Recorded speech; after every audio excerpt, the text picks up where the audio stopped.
caríssimo telespectador, você aí do outro lado da tela, na Rede Vida, internauta que nos acompanha com fé, amor, com muita devoção, nesta Santa Eucaristia, desse tempo de oitava de Páscoa. Oitava de Páscoa quer dizer exatamente isso. É o mesmo tempo da Páscoa, onde nós podemos dizer, inclusive, Feliz Páscoa, porque nestes 8 dias celebramos a Páscoa como se fosse o domingo de Páscoa mesmo.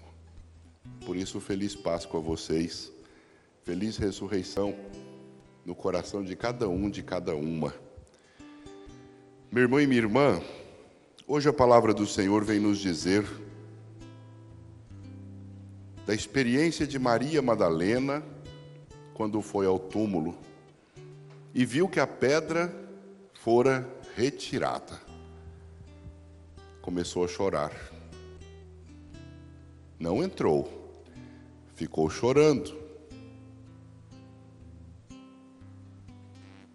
Entrou em desespero. Sim, roubaram o Senhor, roubaram o corpo do meu Senhor. Chorando, disse a palavra de Deus, ela olha para dentro. Vê 2 anjos, um na cabeceira e o outro nos pés, no lugar onde Jesus tinha sido colocado. Mas era como se ela não tivesse visto, porque ela não se assustou com a presença deles. Perguntaram para ela: por que você está chorando? Ah, pegaram o meu Senhor, roubaram o meu Senhor, e eu não sei onde puseram. Maria Madalena olhou para trás, viu Jesus e não o reconheceu. Jesus perguntou: por que você está chorando também? A quem procuras? Ela pensou que era o jardineiro.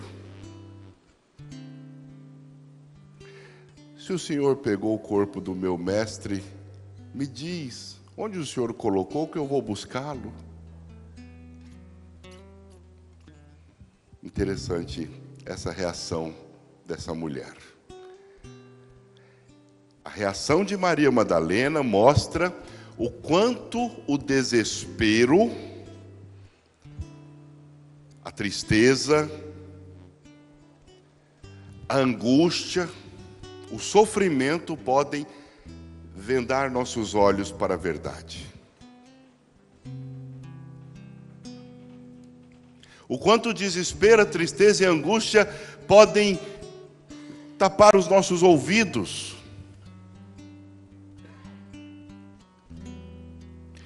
Ela não entendia que eram anjos que estavam ali.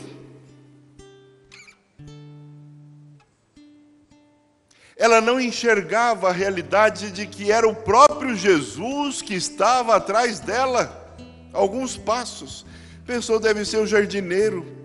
Desespero, meu irmão e minha irmã, tira de nós o foco da verdade, o foco da realidade.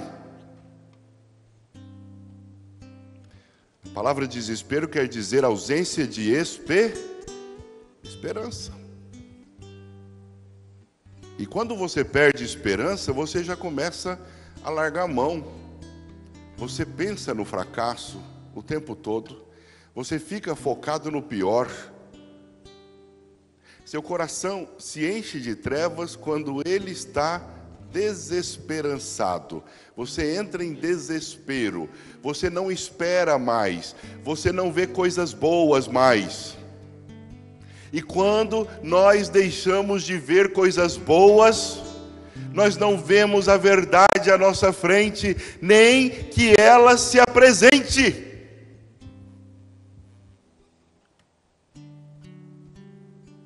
Tudo é caos, tudo é caótico, tudo é tristeza.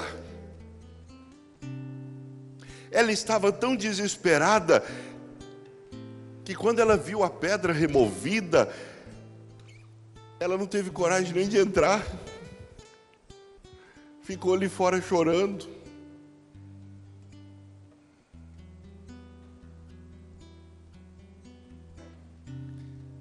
Só depois, chorando ainda, é que ela dá uma olhadinha lá dentro, vê 2 anjos e não enxerga eles como anjos. Pensa outra coisa, sei lá, ninguém vai saber também. Mas ela não viu a graça de Deus ali.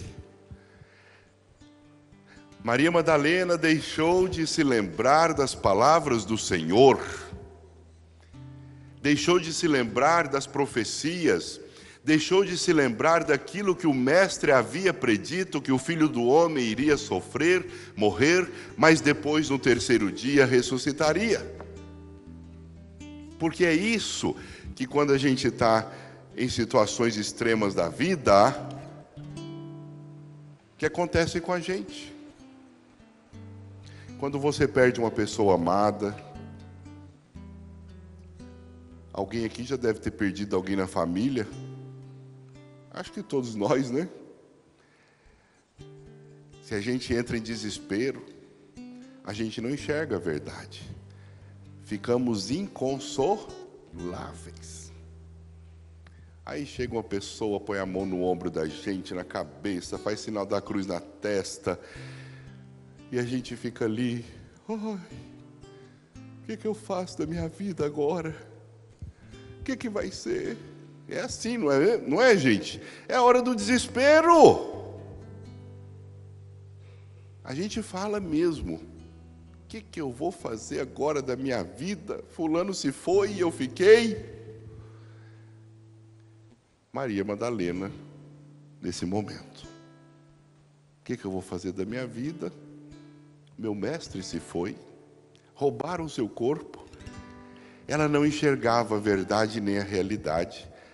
Meu irmão e minha irmã, somente depois que Jesus falou para ela da maneira que ela podia entender, é que seus olhos se abriram, seus ouvidos se abriram, sua mente se abriu.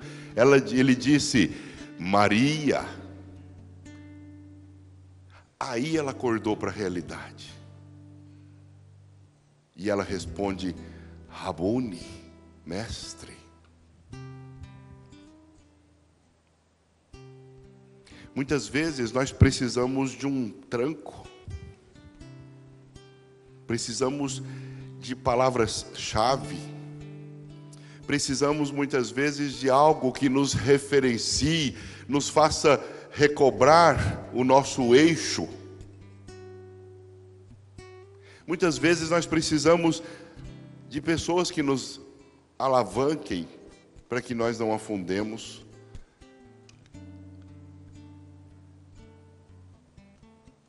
E quando nós recobramos o nosso eixo, nós vamos percebendo a verdade, lembrando das realidades que foram preditas, lembrando que a vida é assim em tantas situações, quando se trata de nós.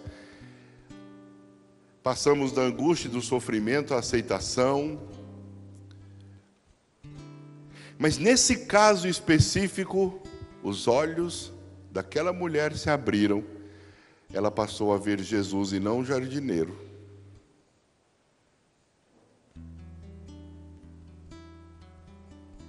Como é importante termos uma experiência muito próxima com o Senhor, para que também nós possamos nos lembrar suas palavras na hora dos nossos sofrimentos e recobrar o eixo da nossa vida.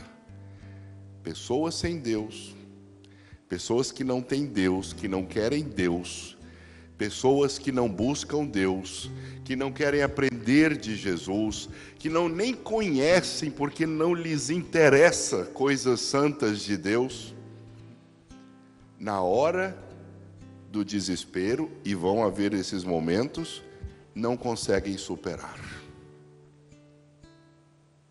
Entram no vazio, na depressão, perdem o sentido, entram em colapso.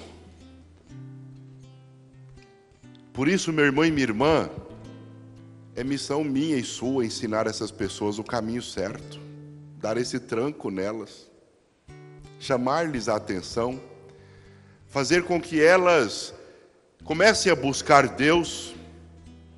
E é importante também que nós sejamos consolo. Olha, aquela mão no ombro na hora de um enterro, aquela palavra dita ao ouvido: eu estou com você, você não está sozinho, você não está sozinha, Deus está contigo, tem esperança. A gente ainda, sem palavras muitas vezes, na hora da perda de alguém, a gente ainda fala: olha, vamos rezar para que Deus tenha misericórdia. Lembra que agora ele está numa vida melhor, essa pessoa está no céu com Deus. São palavras que a gente pensa: será que isso aí funciona? Funciona. É importante. A pessoa que está ali no desespero, ela precisa ouvir, ela precisa escutar, para que ela possa recobrar o eixo da sua vida, da sua fé, das suas crenças, daquilo que ela crê realmente, mas que naquela hora não enxerga, aquela hora não lhe permite ver com clareza. Como é importante isso, meu irmão e minha irmã. Isso também é evangelizar, ser consolo na vida de alguém. Lembrar aquela pessoa, já que eu não estou nessa realidade, lembrar aquela pessoa das realidades eternas, dar força para aquela pessoa. Aquela mulher só foi entender depois que Jesus lhe falou pessoalmente: Maria. E Jesus manda que ela conte aos outros, testemunhe, diga, fale, diga da verdade de que ele ressuscitou, e ela fez isso. Nós já começamos agora um caminho onde Jesus já começa a falar da sua ascensão. Por isso a primeira leitura dos Atos dos Apóstolos, Pedro diz com toda clareza que todo o povo de Israel reconheça esse Cristo, Deus o constituiu Senhor, este que vocês crucificaram.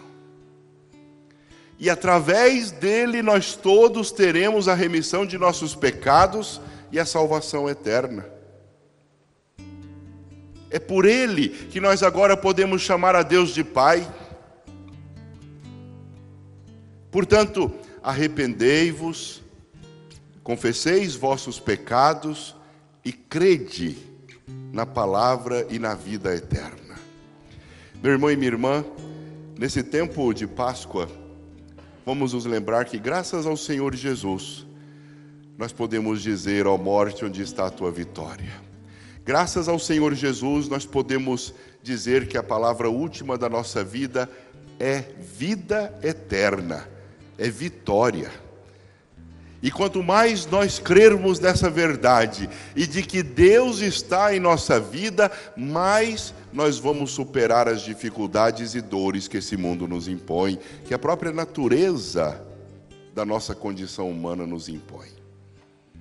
Por isso, força, coragem, tenha consolo no seu coração e ofereça também consolo àqueles que estão aflitos, abatidos, tristes e que não conseguem enxergar as verdades do céu, as verdades eternas, que quando nós estamos bem no eixo, nós vislumbramos.